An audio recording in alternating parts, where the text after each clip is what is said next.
The Premier League season is right around the corner, and that means it's time for my yearly Premier League predictions. But before we get into them, if you do go on to enjoy the video, then please consider subscribing so you can come back and humiliate me once we have another unpredictable season.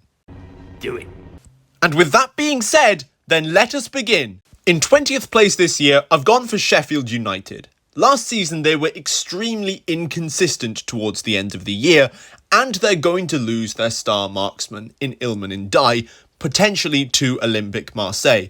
Without him, it really looks like they're an above average at best side, and I don't see them surviving in the Premier League, even with Paul Heckingbottom's managerial experience at the helm. And we can let the controversy begin in 19th place, because I'm saying that this belongs to Everton. When you're a team who have for so many years relied on a striker who now has more celebrations than goals in his current club, you know you're in serious trouble.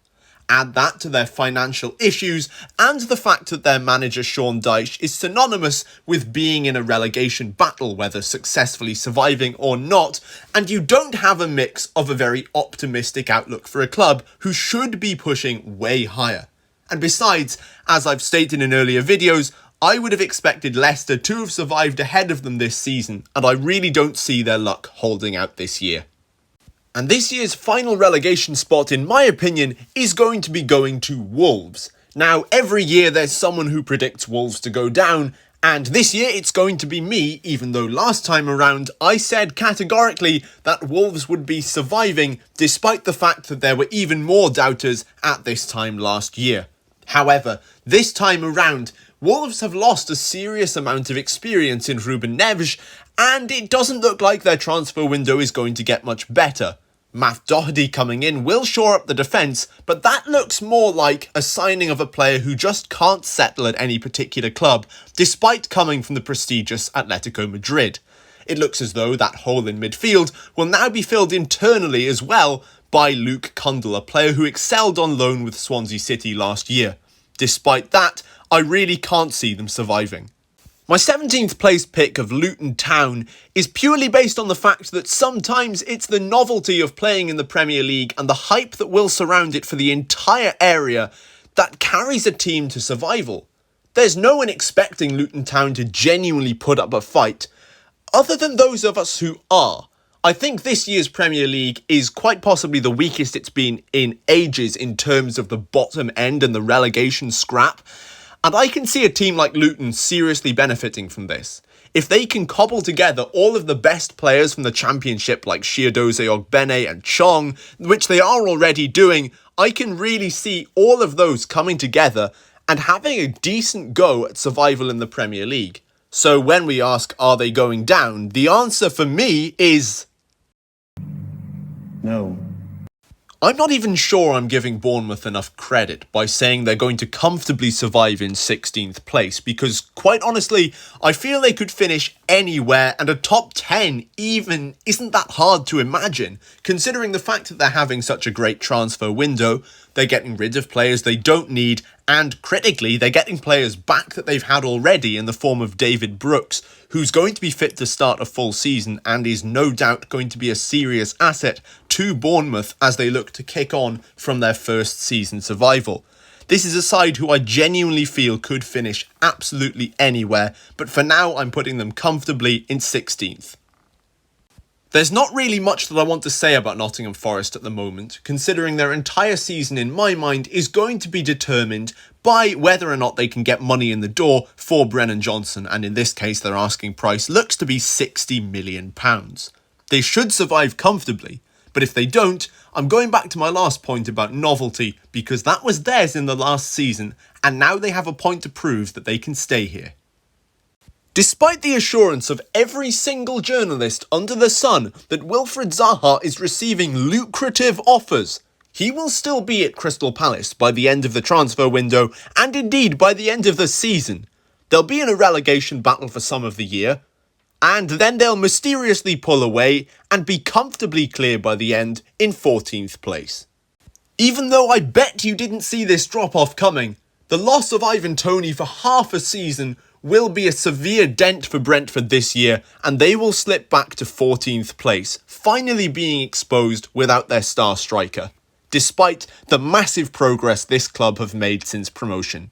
Despite West Ham becoming prime Barcelona every time they play in Europe, the loss of the ability to cook some rice will be serious in the Premier League for this club.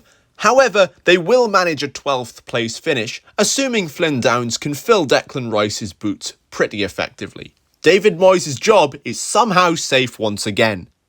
Another team whose future transfers could be so impactful for their oncoming season is Fulham. Losing Mitrovic and Palhinha would be a catastrophe for the side who survived promotion back to the Premier League so effectively last year. I'd say they're going to finish around the same though, considering they seem fairly financially stable with large asking prices on both of their star players. Despite finally being back to Europe now, and with star players such as Ollie Watkins and Emiliano Martinez, I really see the weight of being in a European competition weighing a little too heavily on Aston Villa in the Premier League, and I do expect them to drop off down to 10th place. However, this could be brilliant if it ends up with a stellar European run.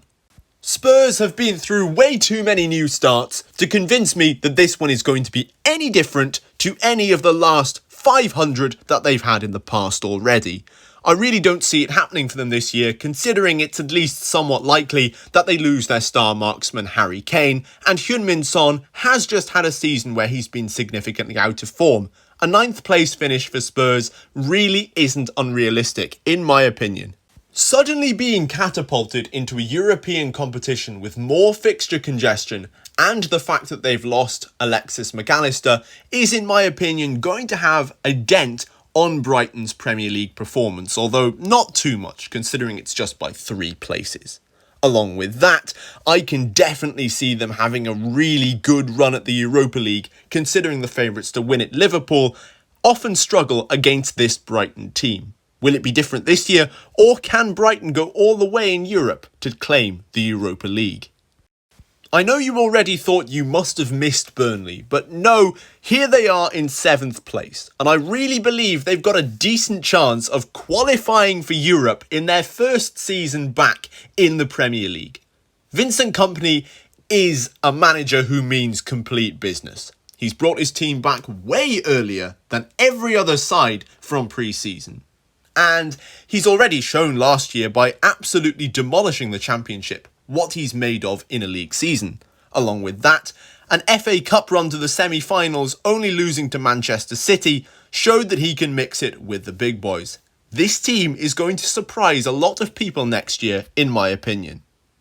A completely proven manager like Mauricio Pochettino, and getting rid of some of the players who weren't playing as often, thus generating even more funds than they already have, and of course increasing the overall morale within the squad, is exactly what this team need to get themselves back up and revived. It might not be this year fully, with only a 6th place finish, but I can really see Chelsea becoming a force once again in the Premier League. I'm starting to get a little bit worried about this Newcastle team. Yes, they're going straight into a season where they've got Champions League for the first time in their history, and much like the other teams who are experiencing European contests for the first time, I do expect the extra fixture congestion to waver their Premier League performances a little. However, when your massive marquee signing in Sandro Tonali is someone who doesn't really want to be playing outside of Italy, I'm a little concerned that that's going to have a serious effect in the midfield and his mind isn't going to be there fully. Well, we'll just have to wait and see on this one, but I could really see Newcastle's form taking a dip if, and only if, that is the case. Coming into the top 4 now, and I'm expecting very much more of the same from Manchester United this season, albeit with maybe just a few less goalkeeper mistakes. I'm looking directly at you, 4-0 to Brentford. Erik ten Hag is undeniably doing a fantastic job at Manchester United, bringing home the Carabao Cup within his first season. And while he's continuing to instill his methods within this team, I do expect it to take just a little bit longer for the title challenges to really start coming in from this squad. Did you really think I wouldn't surprise you at least one more time? Manchester City in 3rd place. I know it's an astounding call. However, I can really see it taking place, considering that for Pep Guardiola now, the job is done. He's finally brought every possible trophy, including the Champions League, back to Manchester with this stacked squad. And in saying that, many of those players seem to be leaving to Saudi Arabia, such as Bernardo Silva. I can really see a drop-off for this team after what a fantastic season they've just had. What's that, Liverpool? You didn't like being in the Europa League? Well, this season I can really see that being of a huge benefit to this club.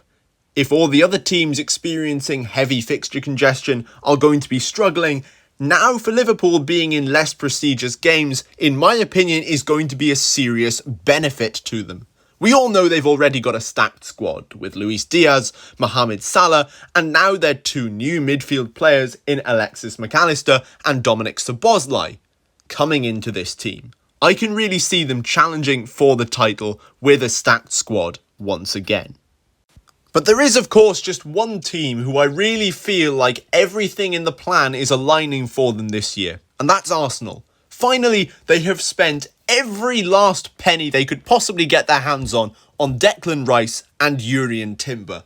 And with this kind of depth in the squad, I don't think that Champions League games are going to bother them, and I actually think that with a fall-off from Manchester City, they could really do it this year. Mikel Arteta is a supreme manager, and I can really see him taking this squad to the next level and finally winning the Premier League with Arsenal. But what do you think? How will this year's Premier League season pan out? Will Arsenal win the title? Will Liverpool push them all the way? Will Luton Town actually survive? Let me know down in the comments below, and while you're down there, if you don't mind pressing that subscribe button, it's completely free and you can always change your mind later, especially if you've enjoyed today's video. And with that being said, see you next time.